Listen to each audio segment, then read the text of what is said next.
communique. Thereafter, they would then read their closing remarks, and then we will take media questions. Over to you. Thank you, Crispin.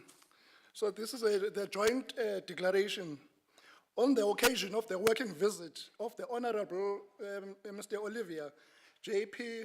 Nduhungirehe, Minister of Foreign Affairs and International Cooperation of the Republic of Rwanda, 17 June 2026, Pretoria.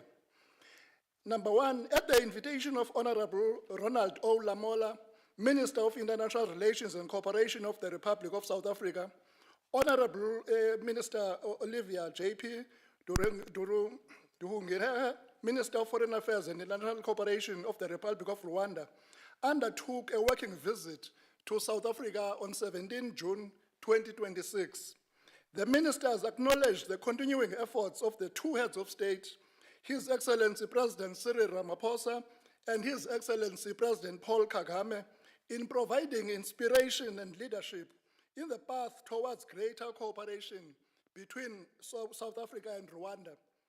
Number two, in this context, the ministers highlighted the importance of further strengthening bilateral relations between the two countries, recalling the commitment between the two countries to enhance relations given their common and mutual interests. The ministers acknowledged the historical relations that exist between both countries. The ministers further recalled that both countries in the early 1990s emerged from painful experiences from the apartheid era in South Africa and the genocide against the Tutsi in Rwanda. These developments had a profound impact on the two countries, and whose sad and tragic memories serve to remind both peoples and the international community about the resilience and unbreakable spirit of South African and Rwandan people in overcoming oppression, hatred, and injustice. The ministers affirmed that in this regard, both countries have a historic responsibility to promote a human, people-centered, and just Africa in the world, and work closely to nurture and strengthen a normative framework anchored on peace, stability, and development for the benefit of current and future generations. Number four, the ministers welcomed the progress achieved through sustained diplomatic engagement and reviewed the implementation of the joint declaration of 4 June 2021 and subsequent understandings reached through the joint mechanism established to facilitate the normalization of relations. The ministers further recalled that the bonds of friendship and cooperation between South Africa and Rwanda culminated in the signing of a joint commission of cooperation in 2007, which serves as a mechanism to build and consolidate bilateral political, economic, socio-cultural, educational, scientific, and other links. In this regard, the ministers urged that the JCC be revived and that the senior officials and technical experts commence with the necessary preparatory work for the session of the resumed JCC to be hosted by Rwanda during the first quarter of 2027. They agreed that both sides should, in addition to strengthening cooperation across existing spheres of collaboration, identify new areas that will provide opportunities for enhanced investment and trade. The ministers encouraged that regular visits and engagements be undertaken by state-owned and private sector entities of both countries. I will now ask the Director General for Africa from the Rwanda Foreign Ministry to read the next paragraphs. The ministers commended both countries for continuing to work together in areas such as nature and wildlife conservation, tourism, hospitality, health, science and technology, higher education, research and development. They also acknowledged the sharing of experiences and information, participation in exhibitions and events in both countries, such as the Meetings Africa and the Africa's Travel Indaba in South Africa, and the World Travel and Tourism Council Global Summit, Africa CEO Forum, International AIDS Society Conference on HIV Science, and International Trade Fair in Rwanda, among others. The ministers acknowledged that relations between the two countries had suffered interruptions and setbacks in recent years and agreed that the ministerial engagements during the working visit contributed towards the resetting and revitalization of bilateral relations. They reaffirmed that this imperative is illustrative of the desire of the two presidents and the citizens of both countries at large to take relations to a higher level. Working in unison, the ministers emphasized South Africa and Rwanda can enhance not only bilateral cooperation for mutual interest, but can also enhance cooperation and integration in their respective regions and the continent. The ministers discussed and agreed that, to further reinvigorate and strengthen bilateral relations, the two countries should redouble efforts aimed at 1. The full restoration and expansion of bilateral cooperation, and reaffirmed their shared commitments to building forward-looking partnership founded on mutual trust in line with the principle of sovereignty and respect for territorial integrity. 2. Facilitating travel, business, trade relations, tourism, investment, academic exchanges, and people-to-people contacts through the resumption of visa issuance to holders of ordinary passports of the Republic of Rwanda traveling to the Republic of South Africa within 12 months. 3. Instituting necessary measures, including the exchange of relevant personnel to enable the effective issuance of permits and documentation. 4. Utilizing the existing diplomatic channels to address matters of mutual concern. 5. Collaborating on joint economic development initiatives, including developments of infrastructure corridors in promotion of bilateral and regional integration interests. And 6. Promoting regional peace and security. In this regard, the ministers concurred that the Joint Commission of Cooperation mechanism, the political consultations, will provide platforms through which the implementation of the aforementioned measures will be monitored and evaluated. The ministers affirmed their commitment to strengthening cooperation in the economic, education, science and technology, and justice sectors, including promoting people-to-people relations, and agreed to explore new areas of mutual interest in support of the broader bilateral partnerships between the two countries.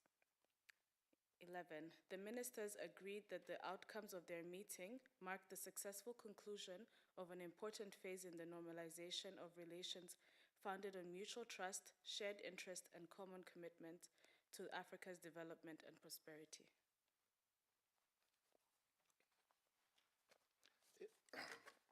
Number 12, the ministers also exchanged views on a variety of regional, continental, and global issues.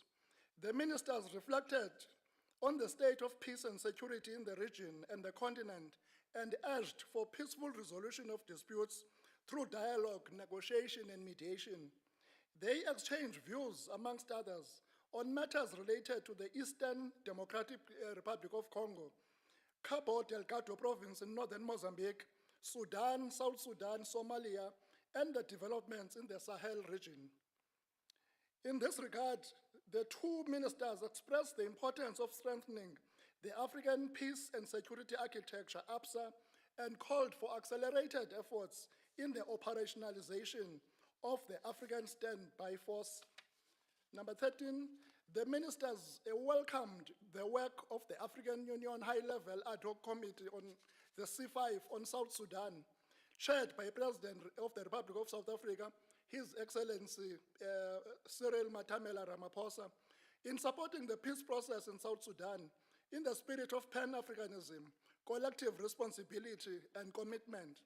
The ministers expressed deep concern over the deteriorating and increasingly tense political and security situation in South Sudan, and urged the parties to the conflict to prioritize dialogue as the most constructive and effective means of resolving outstanding issues, particularly those related to the implementation of the revitalized agreement for resolution of conflict in South Sudan.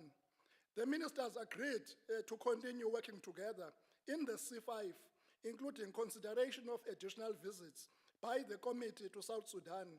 14, the ministers acknowledged and recognized that the international system governing the conduct of relations among nations has become fluid and unpredictable, with a myriad of challenges threatening its existence. They noted that some of the conflicts in the world, including in the Middle East and Europe, have an economic impact on the African continent. The ministers emphasized the significance of restraint, dialogue, cessation of hostilities, and peace. In this context, they pointed to the need to strengthen global institutions of governance, including the United Nations, so that this body reflects the diversity of its membership and the voice of all its members is amplified. The last paragraph, number 15, the ministers agreed to maintain regular consultations and to convene the next session of the JCC during the first quarter of 2027.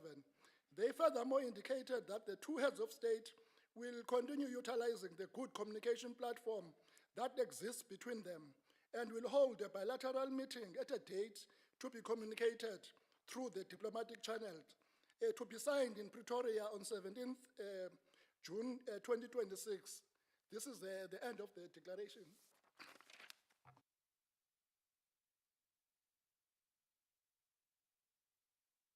Thank you very much to the senior officials. I'll now invite Ms. Kumalo to then officiate over the signing ceremony.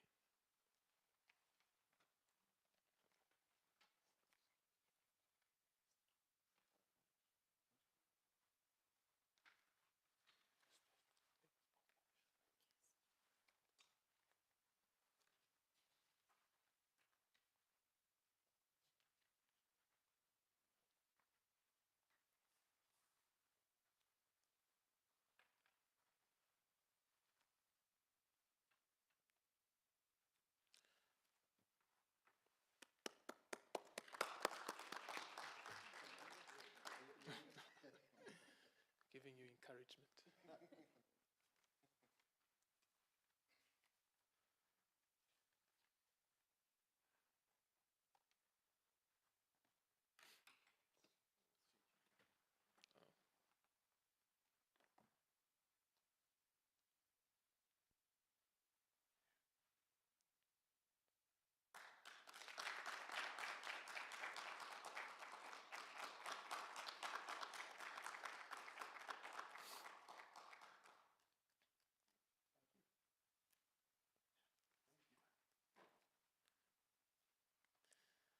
May I please invite the ministers to do the concluding and closing remarks, starting with you, Your Excellency.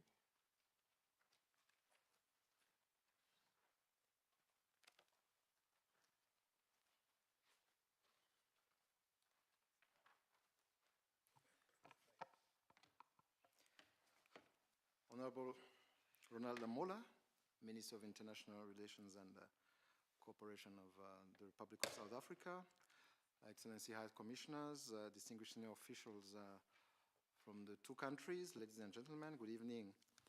As we conclude our discussions, I would like to express my sincere appreciation to Honorable Minister Ronald Lamola and the staff of your ministry for the constructive engagement and spirit of openness that have characterized our exchanges today. Rwanda welcomes the outcomes of the meeting, which mark another positive steps in the ongoing process of normalizing relations between our two countries. The progress achieved today reflects our shared commitment to dialogue, mutual respect, and cooperation as the foundation for a stronger bilateral relationship. In particular, Rwanda warmly welcomes the commitment to facilitate the issuance of visa to holders of ordinary Rwandan passports within 12 months, and this important development will help strengthen people-to-people ties, promote business and tourism exchanges, and further deepen the friendship between our peoples. Our discussions today have reaffirmed a common determination to open a new chapter in Rwanda-South African relations and to work together in advancing our shared priorities, both bilaterally and within the frameworks of the African Union and other regional and international fora. While certain matters may require further consultations, we are encouraged by the substantive progress made and will remain committed to sustaining the positive momentum generated by this engagement. Rwanda stands ready to work closely with South Africa to implement the understandings reached and to broaden cooperation across areas of mutual interest and benefit. We look forward to resuming discussions on the proposed meeting between our heads of state, which was initially scheduled in December last year and subsequently postponed to create space for this important engagement. We remain confident that the planned meeting of the Joint Commission for Cooperation will further enhance our relations and enable us exploring other areas of cooperation. This platform will indeed reinvigorate bilateral cooperation and advance engagement across many sectors of mutual interest. And let me conclude by once again thanking the government of South Africa for its warm hospitality and excellent arrangements during our visit. I will leave Pretoria tomorrow encouraged by the spirit of friendship and partnership that has guided our discussions and confident in the future of the relations between our two countries. I thank you.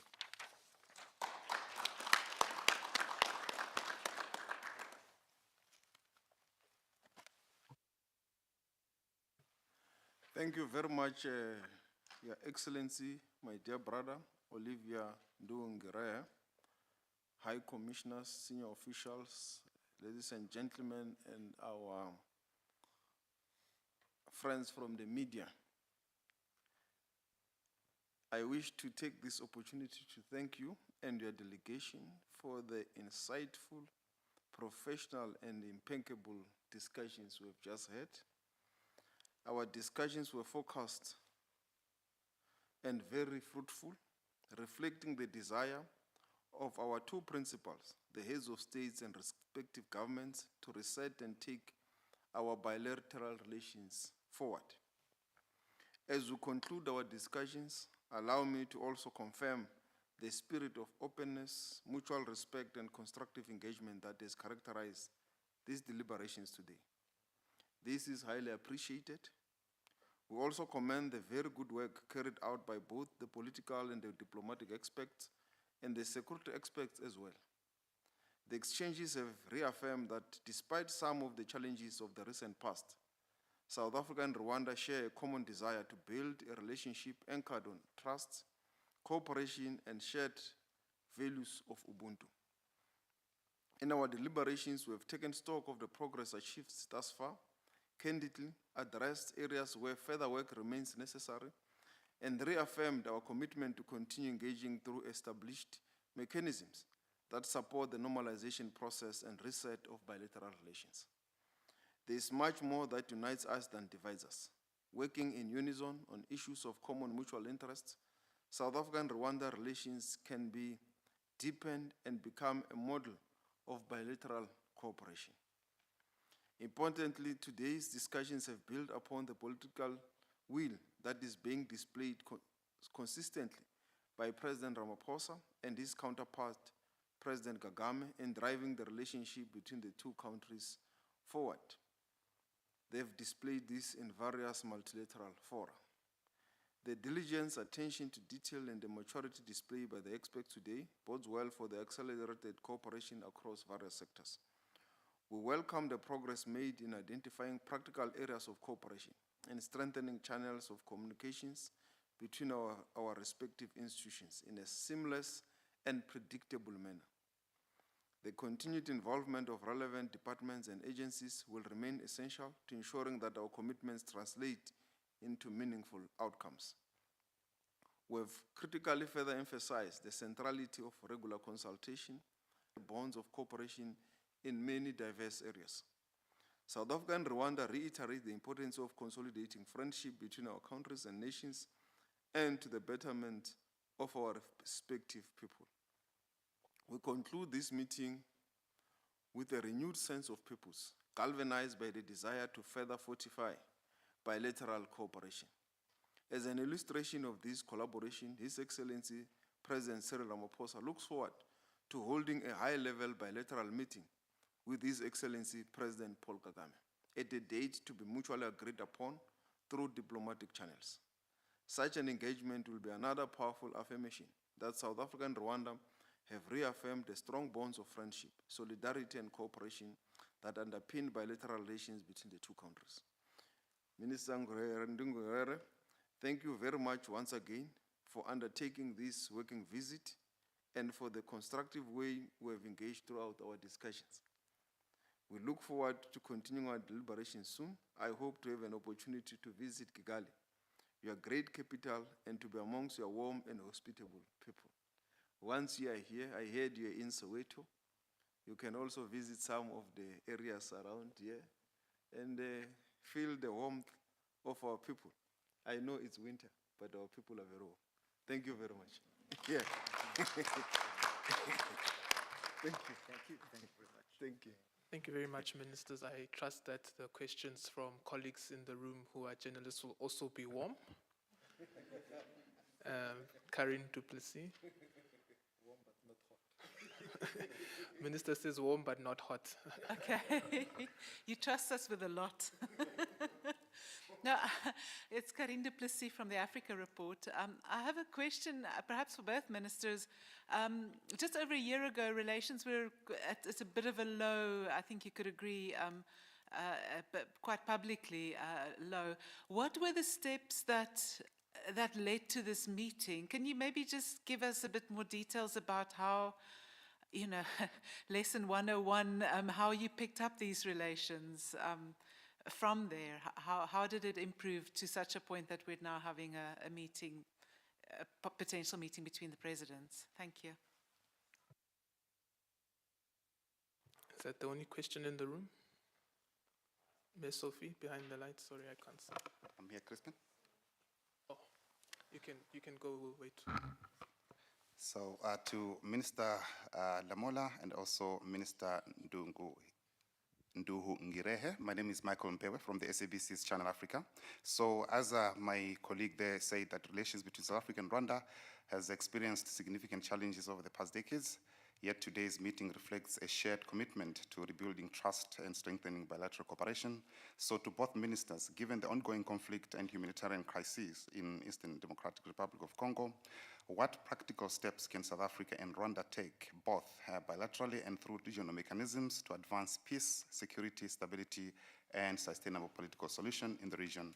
To Minister Nduhu Ngirehe, does your visit to South Africa, I know you have touched on the Bi-Commission, but largely, does it signal a new chapter in relations between Kigali and Pretoria? Especially, can you expect a state or official visit to by President Paul Kagame to meet President Ramaphosa in the near future as part of efforts to further normalize and deepen relations between the two countries? But also wanted clarity on the visa issue, but also the passport issue. To Minister Lamola, how do you welcome the ceasefire between the USA and Iran in the Middle East? Thank you so much. Maybe there might be follow-up questions as we are engaging. Thank you. Thank you. My name is Sophie Mkwena from the SABC. My question is directed to both ministers, looking at the current global challenges, particularly as it relates to peace and security in the Middle East and the supply chain. The continent is going to be affected. What can be the role of Rwanda and South Africa in terms of working together to ensure that the African continent speaks in one voice in terms of these global challenges? Because sometimes there's a perception that South Africa is on its own trying to ensure that it does fight and protect multilateralism. There seems to be a reluctancy from African countries to support South Africa. For an example, the genocide case, South Africa is bearing the brunt. Thank you.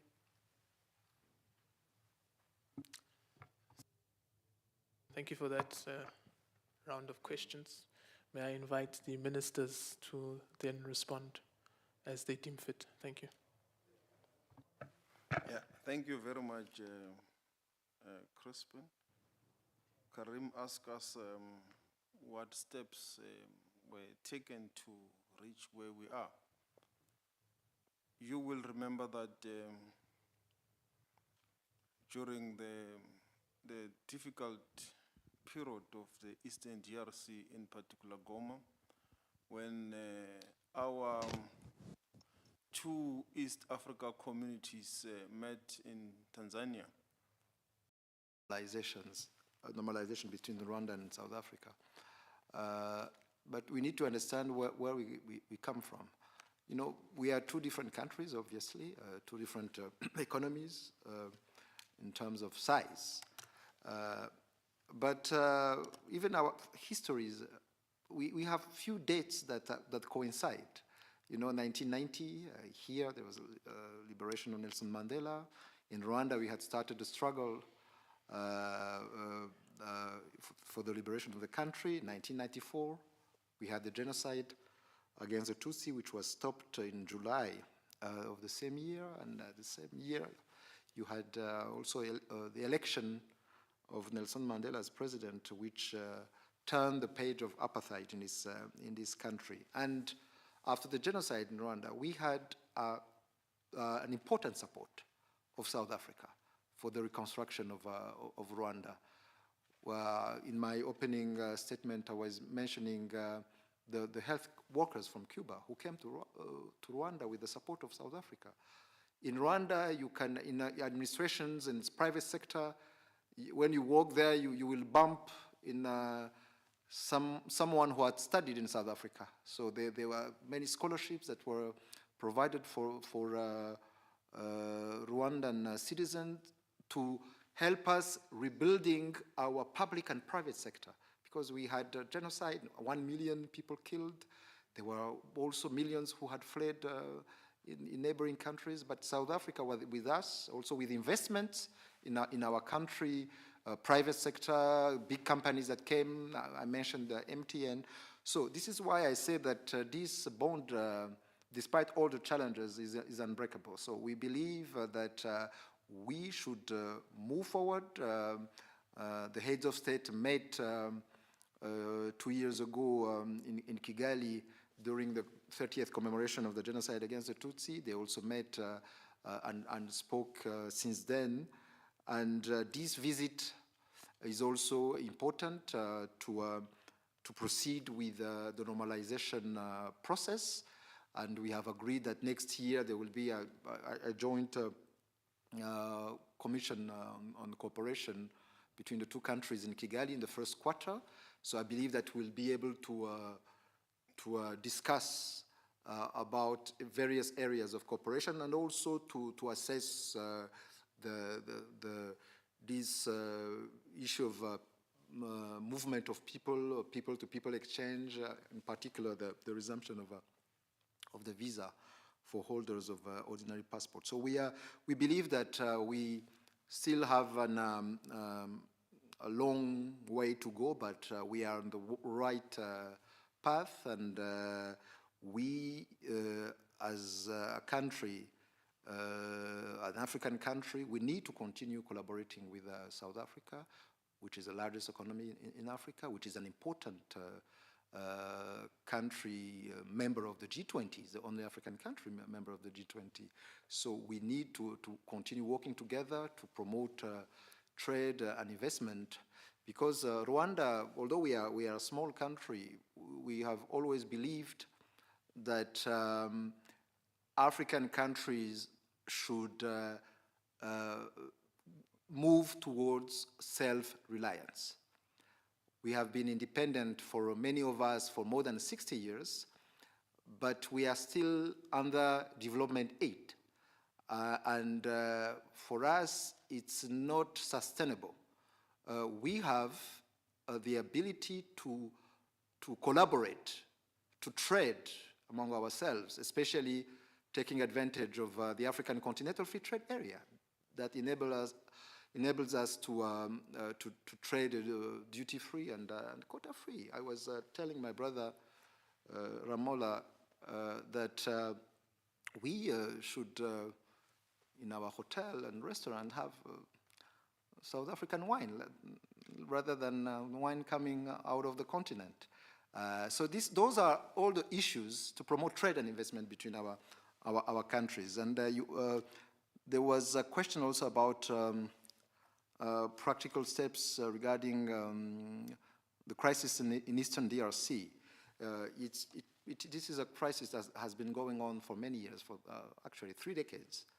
And we believe that it's the duty of the African continent to continue trying to find a solution. South Africa will serve as the chair of oversight committee for the Peace, Security, Cooperation Framework for the DRC and the region. And then they will play an important role for this to find a solution to this conflict. We know that we have Washington agreements and also Doha agreement, but the African Union and the regional economic communities have an important role to play because they have the institutional memory of this crisis. They know the root causes of this crisis. While we have external actors mediating, we believe that the African Union should really step up and really try to help the parties overcoming this situation, especially as we have tremendous economic opportunities. In last year, in December, we have signed the Regional Economic Integration Framework, which will allow DRC and Rwanda to collaborate, to make joint investment in the value chain of critical minerals, in energy, in the energy sector, like the methane gas that we have in common, co-managing national parks, and we will also learn from South Africa how those parks are managed, those parks with Botswana and Zimbabwe Transfrontier, yes, parks. And we believe that it is important for African Union, the regional economic integrations, and other mechanisms that were created to move towards sustainable peace. But as I say to my brother Ronald, is that we have good and comprehensive peace agreements, Washington Accords and the Doha Framework Agreement. Those are good agreements because they are comprehensive enough, addressing security issues, political issues, and economic issues. What is remaining now is the political will and the good faith to implement what we have agreed on, and we are still concerned by the lack of implementation of the ceasefire, including the use and abuse of the drone attacks in the region, and also the increasing hate speech against the Congolese citizens of Rwandan culture and language. But we'll continue as a country working together with the mediator to ensure that we find a lasting solution. As for the state visit, we will work on the date to make that visit happen. But we believe that it will be soon, because it's important that we continue on this momentum of normalization. And there was also a question about the global challenges and why Africa and African countries are letting down South Africa. This should not be, because South Africa is a big economy and is a member of the G20, representing African countries on the global stage. We are suffering from conflicts that we didn't initiate, that are coming from outside the continent. We have institutions that we have put in place. We have the African Union, we have the Peace and Security Council.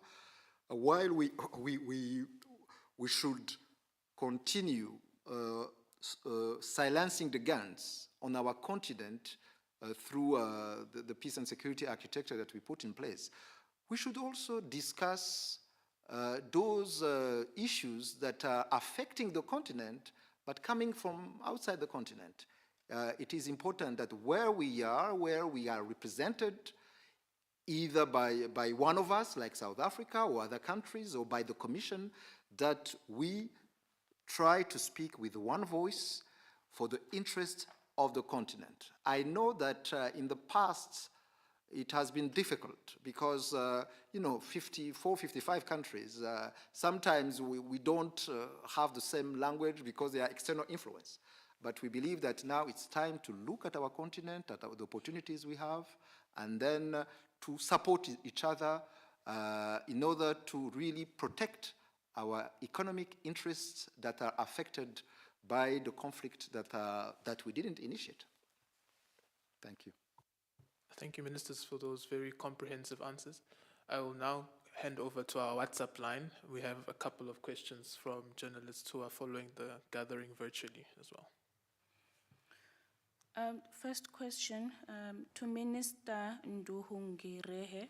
Is Rwanda asking South Africa to extradite or expel dissidents? Second one, Minister Lamola, have you resolved the differences over the Rwandan dissidents in East South Africa? Rwanda in the past has tried to eliminate them in the view of South Africa officials, of some officials. Thank you. And then can I take follow-up questions in the room, and then that will be the last, so that... Just one from me.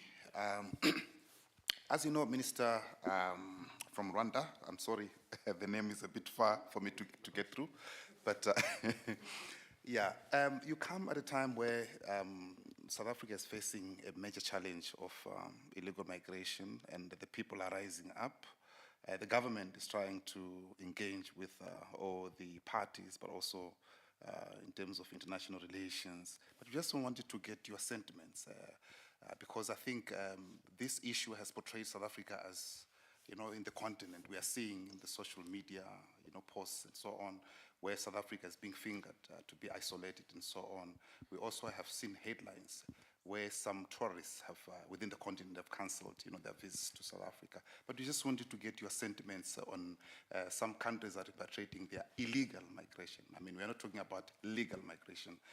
What is your comment on this situation in South Africa?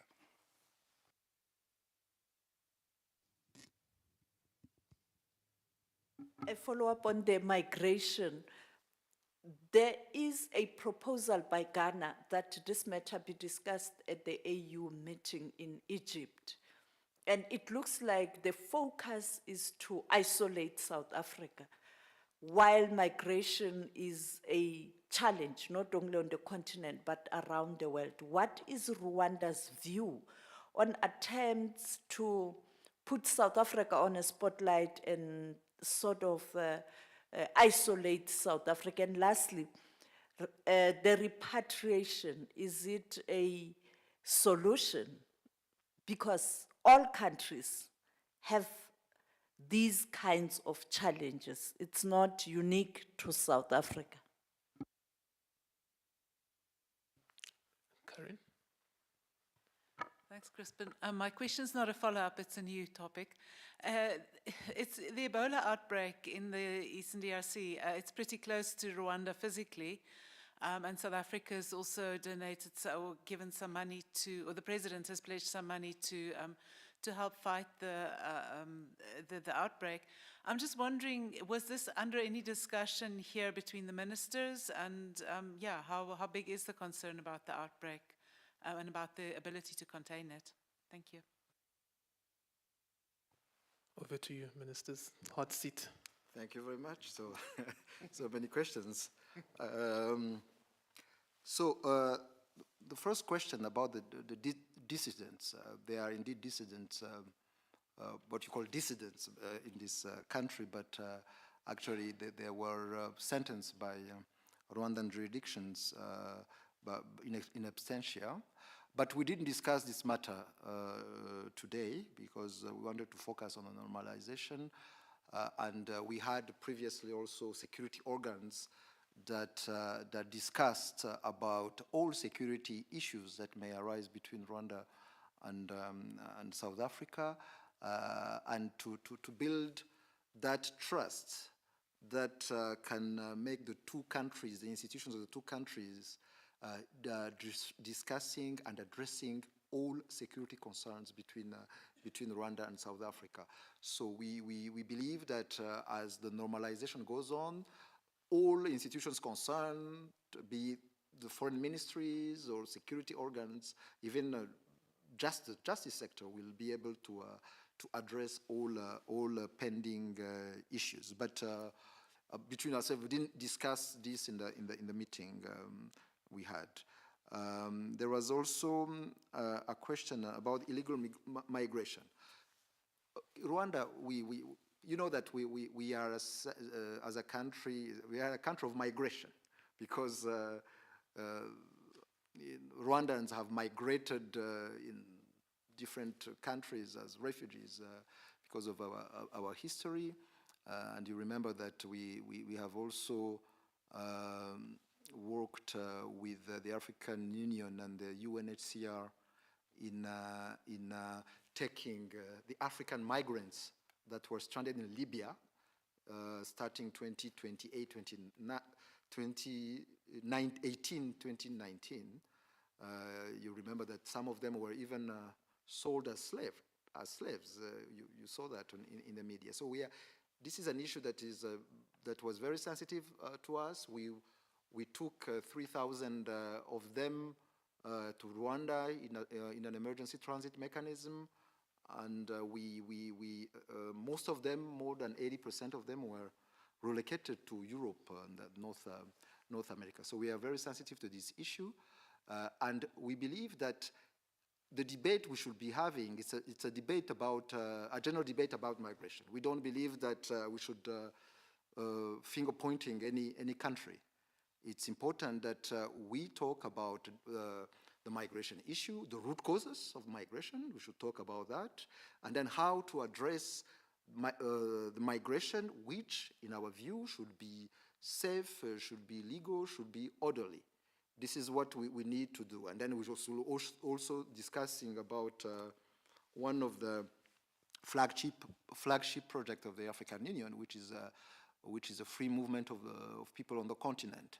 All those issues are thematic issues for the continent, for the integration of the continent. And we believe that for us, ministers or officials of AU member states, we should not react with passion or based on what we see on social media. We should address real issues and provide a solution. This is what we should be doing. So for Rwanda, we believe that it's important to have a debate, but not really having a passionate debate based on pointing finger on a single country. And we have seen proposals of a debate within the African Union. I think the Executive Council was postponed. The one that was scheduled to take place in Egypt in a few days was postponed.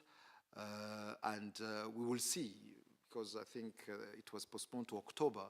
We will see if such a proposal comes again on the table. But for us, a debate should be thematic and not centered on one country, because those are, of course, important issues, but there are also sovereign matters that we should not be discussing in a passionate way.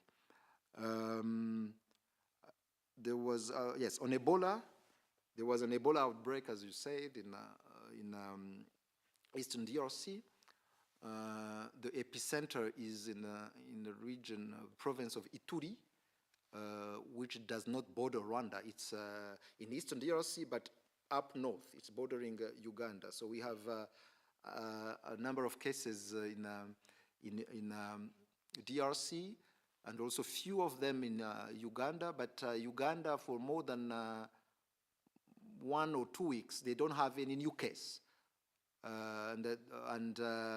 Also the two provinces of DRC bordering Rwanda are Ebola free, meaning North Kivu and South Kivu.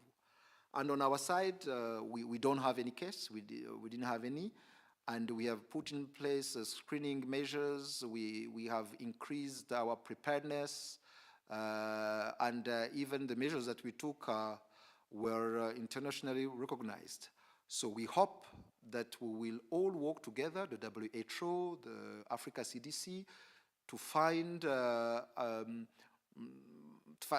first of all, to end this outbreak as soon as possible, and also to think about the future, on how we can prevent this Ebola crisis to occur again, because we have, you will remember, in 2014, we had also an Ebola outbreak in West Africa, Sierra Leone, Guinea, and Liberia. So we should not have these crises continuing endlessly. So I believe that the whole scientific community should try to find a permanent solution for these Ebola outbreaks. Thank you. Yeah, thank you very much. I think on the migration questions, I fully agree with my dear brother here in his response. We have been very clear that any debate that can take place in relation to this matter at the African Union should focus on the broader discussion on the migration issue.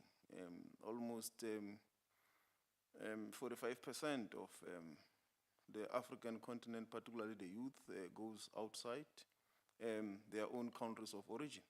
So we have to discuss that, because it's clear it's not just one country, it's an African challenge that is driven by root causes, and those root causes have to be discussed, the pull and push factors, the countries of origin, the country of face safety, and so forth, but also the role that the AFCTA, as an important flagship project, a program of the AU for regional trade and facilitation, what role can it play for economic growth, for our own countries, all of us in the continent, to be able to grow our economies? How do we work together to also create jobs?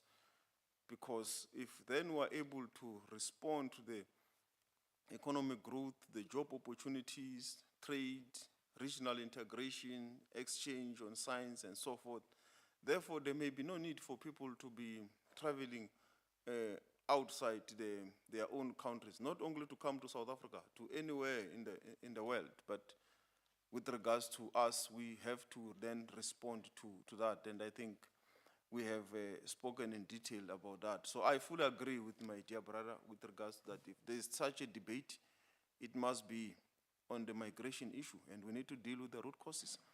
The issue of the descendants, indeed, we didn't discuss, because as you will have seen, we're dealing more with the process of normalization. So within that process of normalization, there will be a security aspect and team that will then deal with those specific issues and how do we address them. But at a principal level, as South Africa, we deal with anyone in the country in line with our constitution. And there should be no any other way to deal with anyone who is within the borders of South Africa. So that is an important principle on our side, because it's a constitutional process that we always respect, and it will be within that framework of that discussion that it will also have to be raised. The issue of the Ebola, indeed, it remains a challenge. President Ramaphosa is the champion for the Africa pandemic preparedness. You will have seen him yesterday chairing the meeting on the Africa CDC, on the summit, and as South Africa, we have committed to to donate money. I think it's about 5 million US dollars into the Africa CDC to support the work that the Africa CDC is doing, also with the WHO, but not only with the money. We also have the expertise from our Center for Communicable Disease, which is one of the universally acclaimed centers that has the capability and the skills that may be needed. So we think this is an important platform.